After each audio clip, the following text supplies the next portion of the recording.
اردو سیکھیں۔ علامہ شبلی نعمانی۔ تعارف۔ شبلی نعمانی 1857 میں اعظم گڑھ کے گاؤں بندول میں پیدا ہوئے۔ والد شیخ حبیب اللہ اعظم گڑھ میں وکیل تھے۔ ابتدائی تعلیم اعظم گڑھ سے حاصل کی۔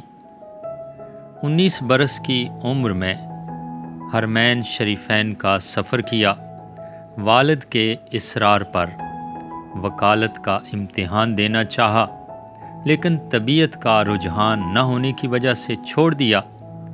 1882 میں سر سید سے ملاقات ہوئی۔ دونوں ایک دوسرے کے گرویدہ ہو گئے۔ علی گڑھ میں پروفیسری اختیار کی۔ وہاں ڈاکٹر آرنلڈ سے فرانسیسی سیکھی اور انہیں فارسی سکھائی۔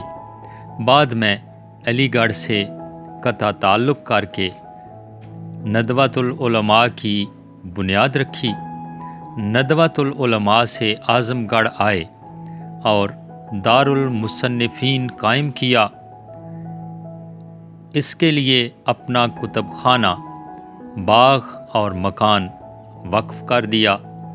18 نومبر 1914 کو 57 برس کی عمر میں وفات پائی۔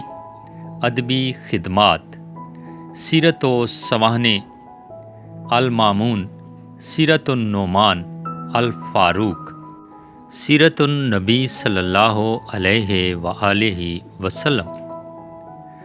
فلسفہ و کلام: علم الکلام، الکلام الغزالی، سوانح مولانا روم۔